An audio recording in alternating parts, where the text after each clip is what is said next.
Assalamualaikum warahmatullahi wabarakatuh. Bismillah, alhamdulillah, wassalatu wassalamu ala rasulillah Muhammad ibn Abdillah wa ala alihi wa sahbihi mawalah, amma ba'd. Para pemirsa dan pendengar sekalian, saudara-saudariku semuanya, dimanapun panjenengan berada, semoga senantiasa dirahmati, diberkahi, diridhoi, diberikan keselamatan, diberikan keberkahan, keberhasilan, kesuksesan, kedamaian, ketenangan, ketentraman, kebahagiaan, keselamatan, keberkahan umur dan rezeki, keturunan, keluarga yang sakinah mawaddah warahmah, hasanah fid dunya hatal akhirah. Dari tempat yang sepi dan sunyi ini, saya menyampaikan kepada para pemirsa dan pendengar sekalian tentang ajakan diskusi terbuka yang disampaikan oleh Habib Umar As-Saqqaf dari Lampung, yang menantang Kiai Haji Maduddin Usman untuk live melalui kanal YouTube atau di mana tempat yang ditunjuk dan disepakati bersama. Ini saya tanggapi bahwa sebenarnya ajakan diskusi itu tidak seimbang. Tidak seimbangnya di mana? Lawan diskusi Kiai Haji Maduddin Usman tidak sebanding, tidak seimbang. Apakah Habib Umar As-Saqqaf atau As-Saqqaf berani diskusi terbuka dengan Kiai Haji Maduddin Usman itu atas inisiatif sendiri, atas nama pribadi, atau atas nama Robito Alawiyah? Dan apakah sudah dapat restu dari Robito Alawiyah atau tidak? Ini yang perlu dipertanyakan. Jika saya diperlukan atau mau diskusi terbuka live disaksikan oleh semua orang, bisa di lembaga kami, bisa milih di Bangil, Rembang, Pasuruan, atau di Madura, atau di Surabaya, atau netral di gedung, di hotel manapun. Saya akan siap untuk menjadi fasilitator. Boleh juga saudara saya Gus Zaini Makarim untuk menjadi moderatornya. Saya yang menyediakan fasilitasnya. Bahkan saya berani menanggung biaya akomodasi, transportasi, dan konsumsi kedua belah pihak yang ingin berdiskusi terbuka, khususnya transport pesawat dari Lampung PP Surabaya. Saya akan menanggungnya jika benar-benar mau Habib Umar As-Saqqaf memenuhi panggilan saya. Namun sekali lagi saya katakan bahwa ini hanya sekedar shock terapi saja. Sebenarnya mereka itu tidak berani. Kalau toh misalkan berani, ya tidak sekelas Habib Umar As-Saqqaf, ya Habib Habib Hanif Al-Atos, atau Habib Rizik Syihab, atau Habib Taufik As-Saqqaf. Pentolan-pentolannya saja itu yang penting. Kalau hanya sekedar omongan dan keberanian dari Habib Umar As-Saqqaf saja, ya kurang meyakinkan menurut saya. Bukan saya menilai rendah, tidak, tapi dilihat dari track record, dari segi bahasa, percakapan, penguasaan terhadap keilmuan agama, khususnya keilmuan tentang nasab ini, beliau belum menguasai sepenuhnya. Jadi sayang nanti kalau dipermalukan di muka umum. Dipikir dulu lah, dipikir dulu. Jangan hanya mengandalkan dan mengedepankan emosi. Berani tapi tanpa modal yang cukup, modal keilmuan yang cukup. Kiai Haji Maduddin Usman berani mengadu ya, data ilmiah, referensi argumentasi itu sudah siap terbuka. Tidak hanya Kiai Haji Maduddin Usman saja, saya pun siap untuk diskusi terbuka. Jadi jangan artikan kami ini tidak berani, karena apa? Semua sudah megang datanya. Kami pun sudah megang datanya. Siapa sebenarnya dzurriyyah para habib yang ada di Indonesia ini? Semuanya sudah kita pegang. Jadi sebaiknya para habib yang ada di Indonesia ini menawarkan diri untuk islah, berdamai, dengan cara, kemarin sudah saya sampaikan, mau merubah doktrin mereka, pelajaran-pelajaran yang hanya mengunggulkan nasab mereka, itu dihapuskan saja. Jadilah umat Islam yang bisa menghargai sesama umat Islam yang lain tanpa kasta. Rubahlah cara dakwah kalian.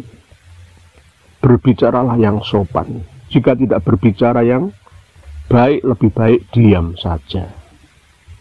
Dan mengikuti arus membumi menjadi warga negara Indonesia tanpa kelas. Hargai semuanya. Kalau bisa, lepaskan jubah kebesaran kalian. Tidak usah pakai jubah-jubah ala Yaman, ala Arab seperti itu di Indonesia. Kalau toh mau pakai ya silahkan, itu hak ciri khas panjenengan. Tapi dengan cara itu jenengan malah tambah gumede, tambah takabur, maka lebih baik lepaskan saja. Jadilah seperti saya ini. Saya ini seorang petani. Apa adanya. Saya seorang petani. Seandainya saya mau memakai jubah kebesaran, memakai serban seperti panjenengan, ya bisa, bang, saya punya.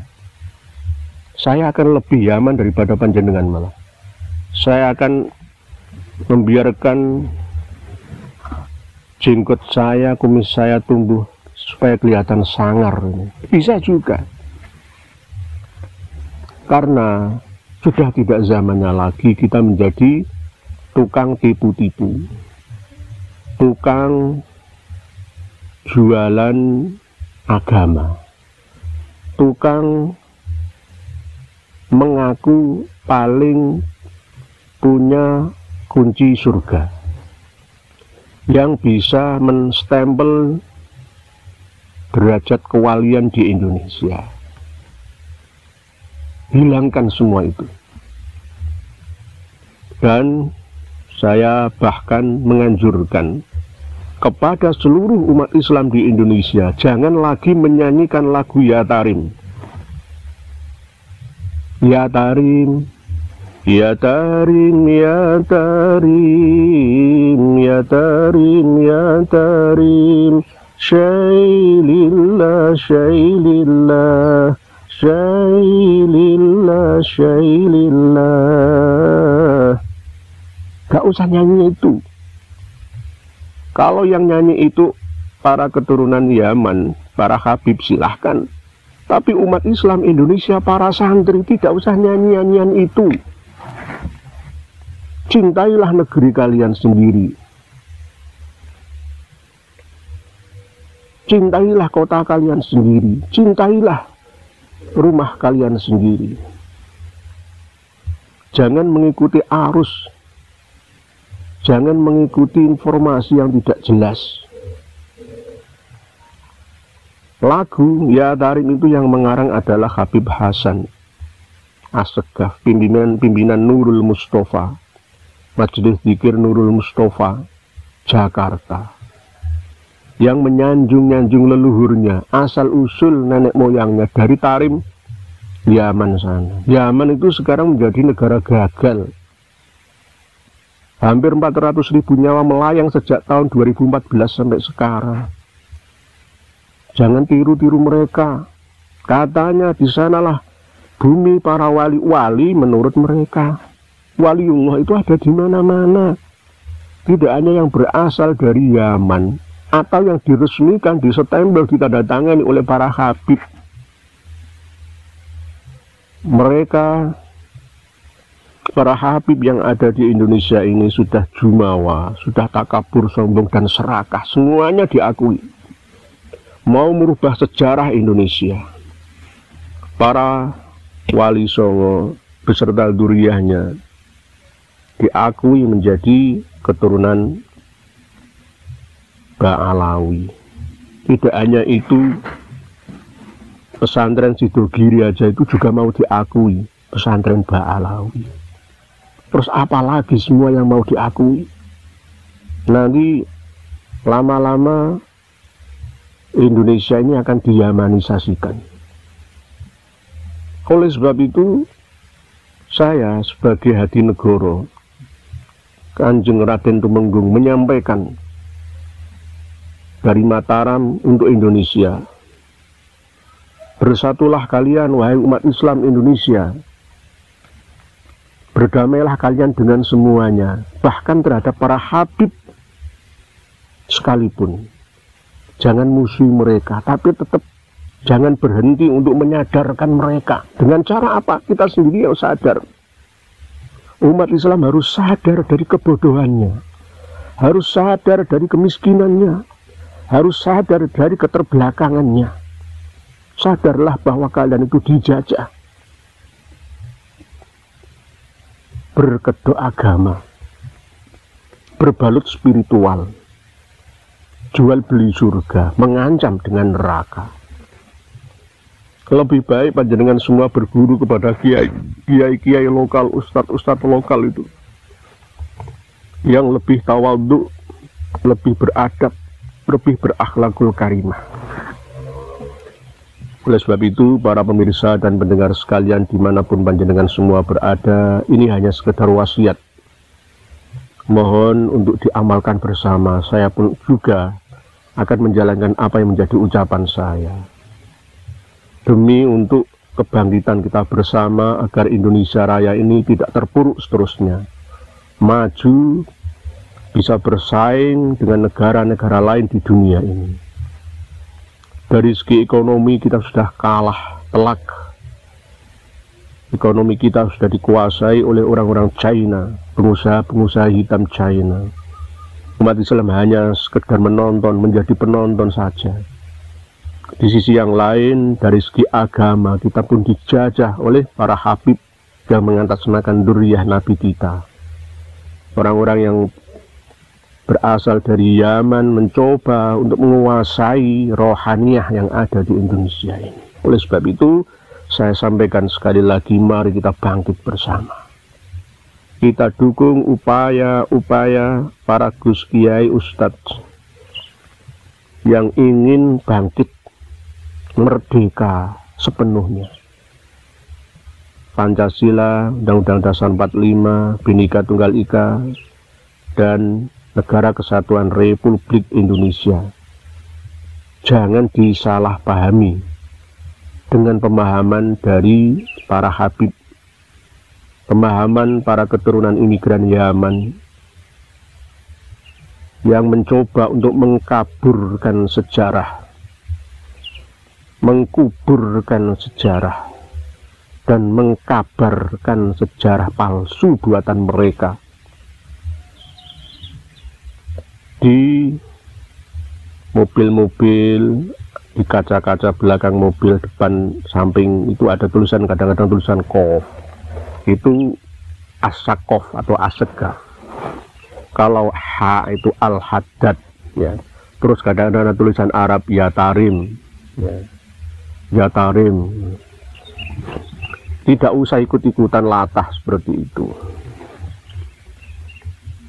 Kalau toh memang variasi ya monggo, tapi jangan berlebihan, fanatik buta, tidak tahu asal usulnya apa Ya Tarim itu, apa Qof, apa Al-Haddad itu. Bahkan jika para pemirsa dan pendengar sekalian mengamalkan hizib atau rotib, al-atos, al-hadad dan lain sebagainya, jika tidak ada sanad mukjiz yang mengijazai dan tajrib terbukti, ya tidak usah dilakukan. Bacalah Al-Quran. Bacalah Al-Quran.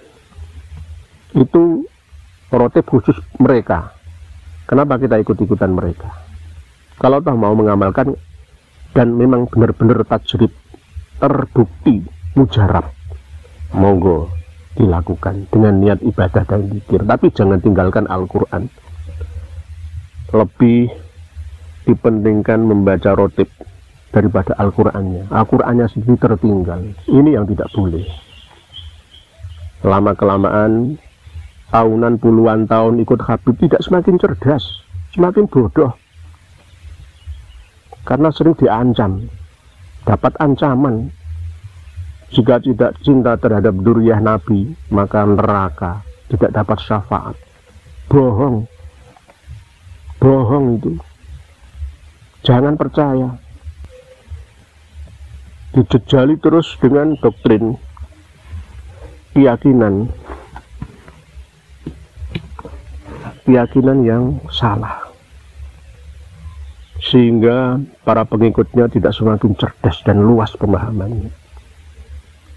Diarahkan seperti kuda yang berkacamata. Kacamata kuda hanya dapat melihat depan saja, tidak mampu melihat kiri kanan, samping, kiri, kanan, belakang. Hanya kacamata kuda.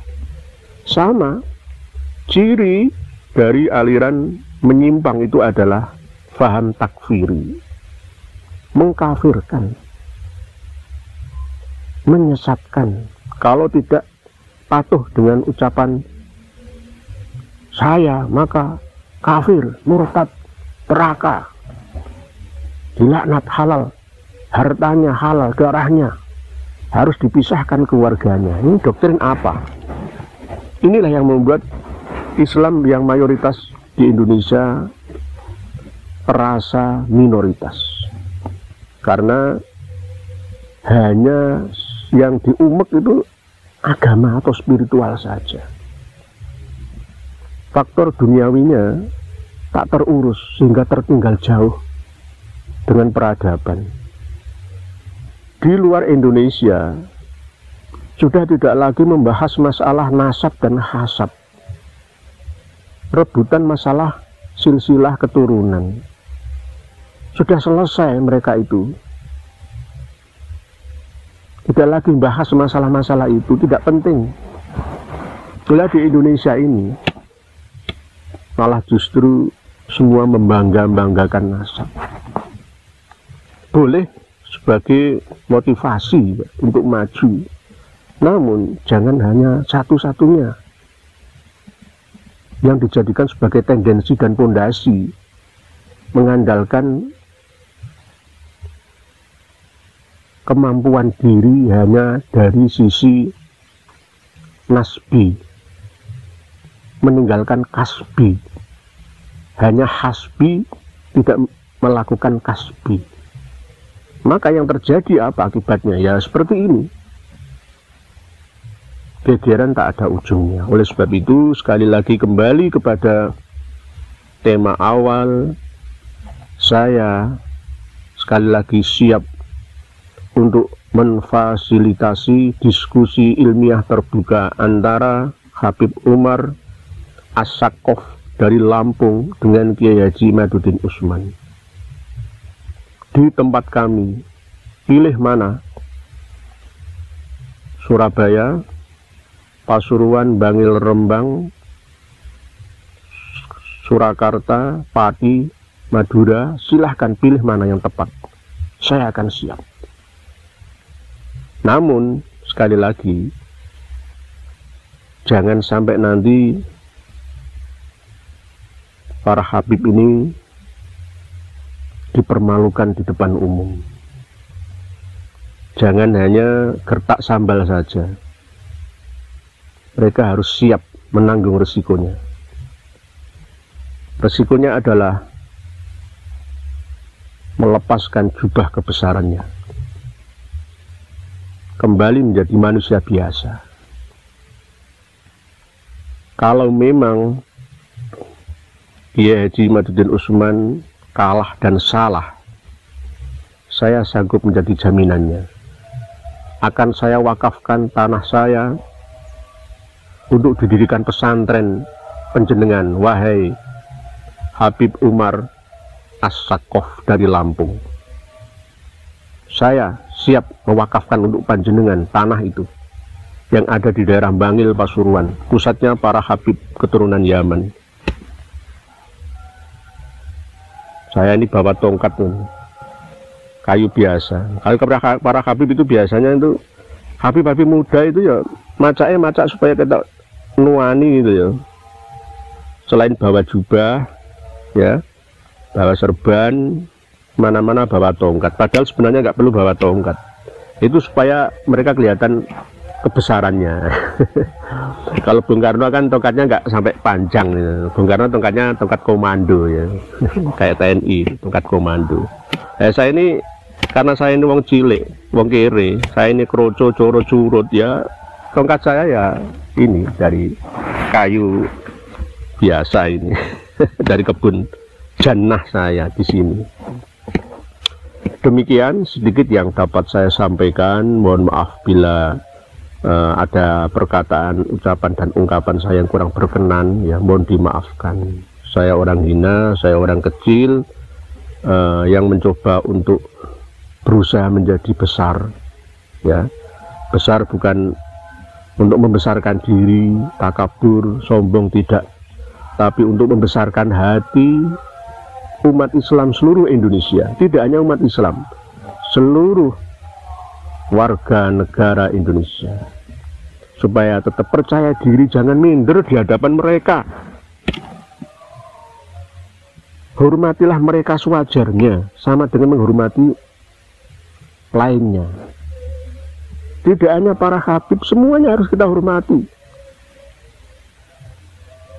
Jangan hanya kita fokuskan penghormatan tahiyat kita kepada para habib saja. Ulama, kiai, walaupun ya ilmunya di bawah kita pun harus tetap kita hormati karena faktor usianya. Tidak hanya faktor ilmunya saja, semuanya saling menghormati, saling menyayangi, saling mengasihi satu sama lain. Oleh sebab itu, mari kita islah. Damai itu indah, wahai kawanku para habib. Jangan mencari gara-gara di Indonesia ini. Islah yang saya sampaikan itu, tolong renungkan, jalankan, pikirkan, pertimbangkan, dan putuskan segera.